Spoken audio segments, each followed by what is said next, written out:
You probably are aware that the U.S. Navy led a 19-nation fleet into formation in the Western Pacific. And this is known as the Talisman Saber 2025, which is the largest ever in its history. And it's hosted by the United States and Australia. The military exercise brings together over 35,000 troops from 17 nations. Well, actually 19, if you include US and Australia. So it is to simulate high intensity multi domain warfare in the Pacific and clearly aimed to deter China. So while the West staged its most public military show of strength, Beijing responded without fanfare. PLA pulled one of its most critical military units, the elite 81st Group Army, out of Zhangjiakou, which is not that far from Beijing. It's only about 180 kilometers, which is about 112 miles away from Beijing. So this wasn't a routine rotation. It wasn't reinforcement. It was a strategic maneuver by General Zhang Youxia, aimed not at foreign enemies, but at preserving his dominance in the CCP's escalating internal power struggle. Let me tell you a little bit about this 81st Group Army. It's based in Zhangjiakou. Zhangjiakou guards the northwestern gateway to Beijing, serving as the final defensive wall for North China. And it is the final card the CCP leadership holds when it comes to protecting itself from internal unrest. And then this 81st Group's army is considered part of Beijing's garrison.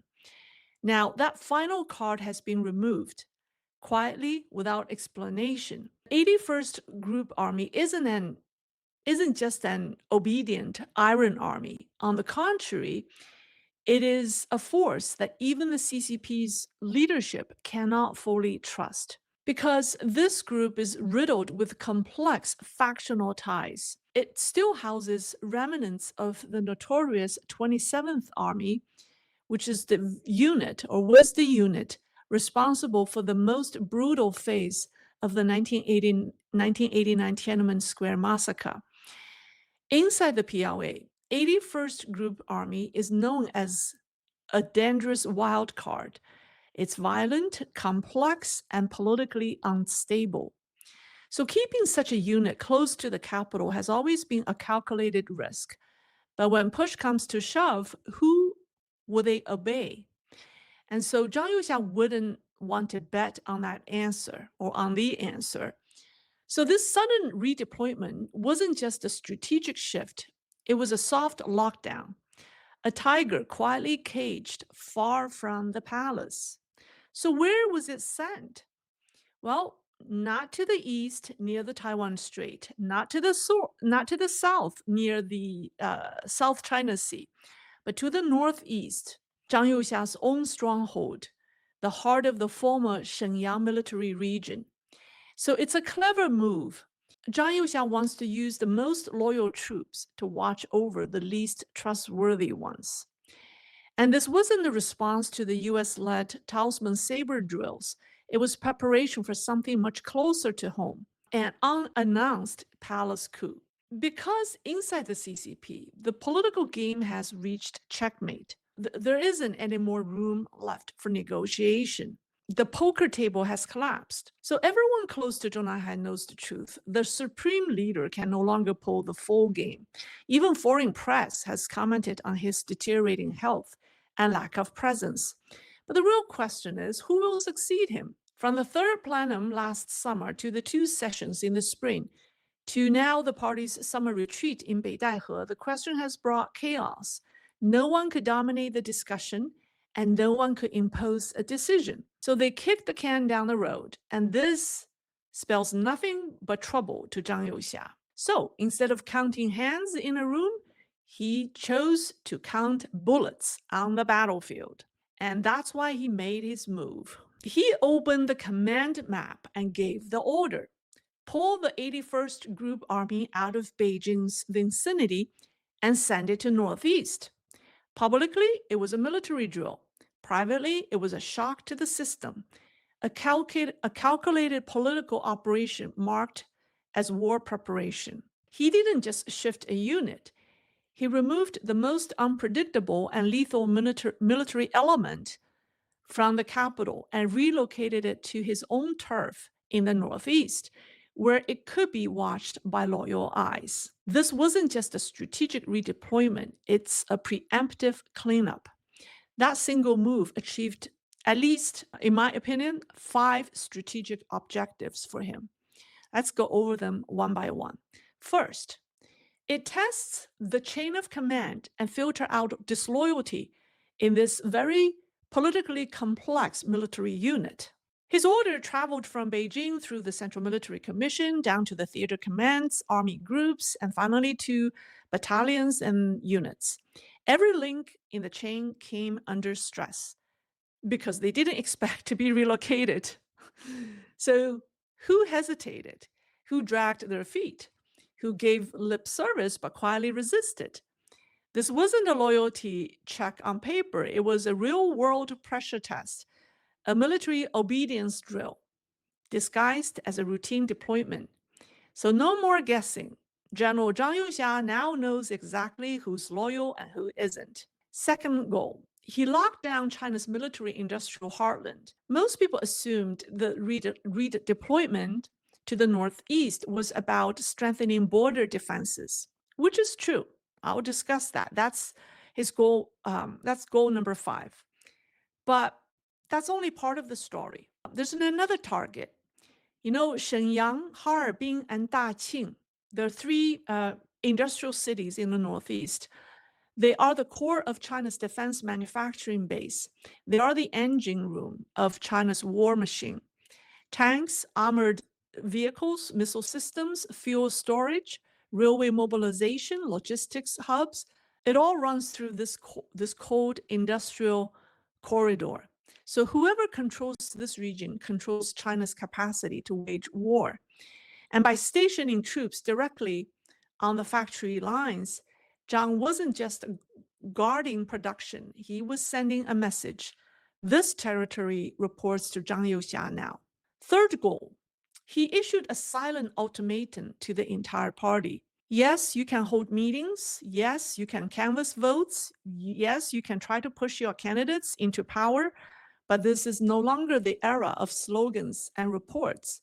This is the era of who can deploy troops, who can move ammunition, and who can shut down an entire province with one phone call. If the military says it's a drill, you're not allowed to question it because that's unpatriotic. If they say it's a comeback readiness check, you'd better cooperate because resistance means endangering national security.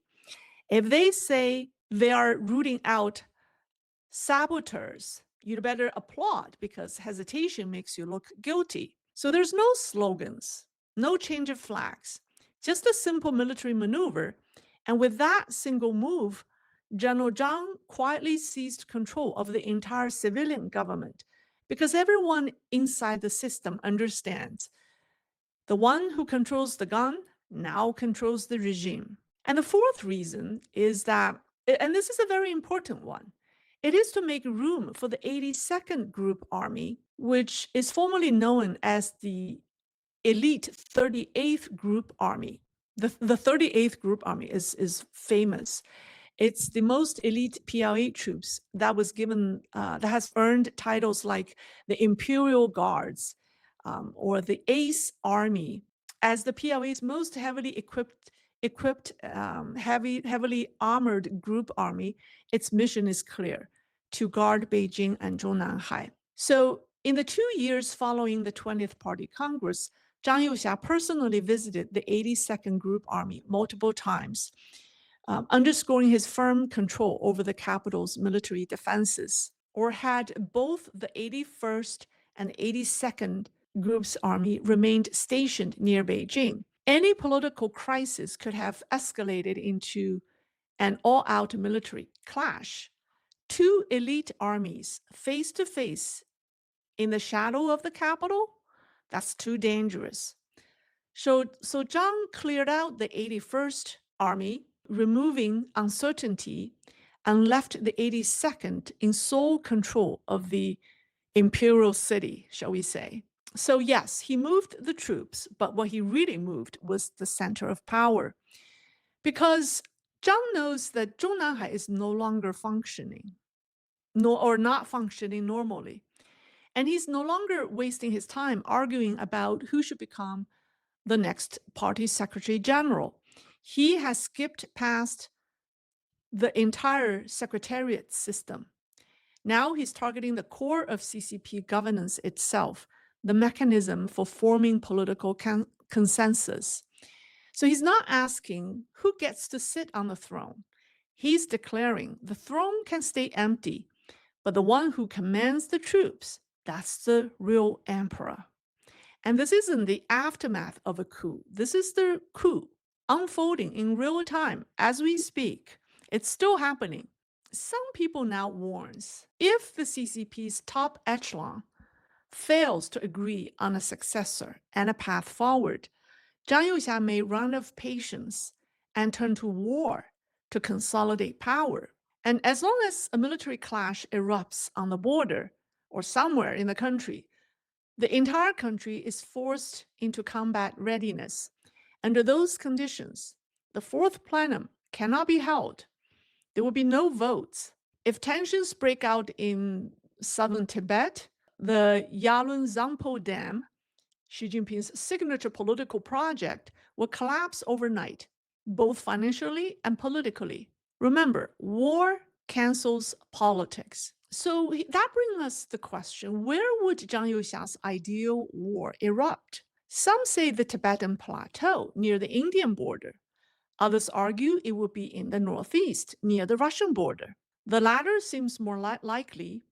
While China has had unsolved border disputes with Russia for over a century, and now with Russia's military severely weakened, there are voices within the CCP or within the PLA that are saying this is the perfect time for China to reclaim certain territory, right? They're saying, if not now, when?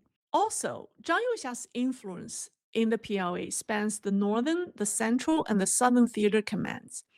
And his power base is firmly rooted in the army, not the Navy, not the Air Force.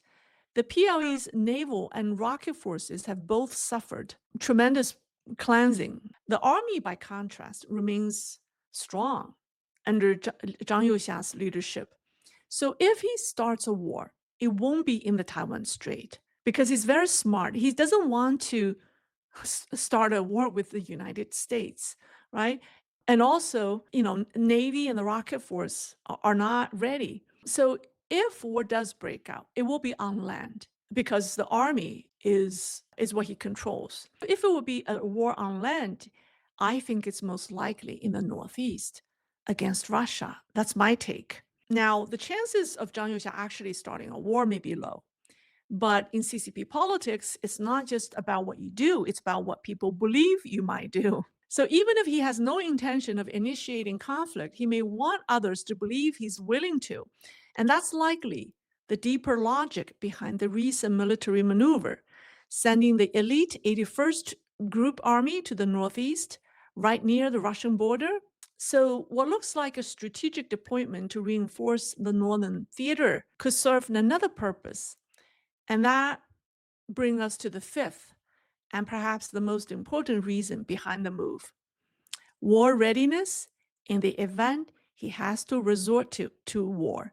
Now, in the CCP's internal struggle for survival, Zhang Youxia, one of CCP's only few battlefield generals, knows better than anyone the impact war has on politics.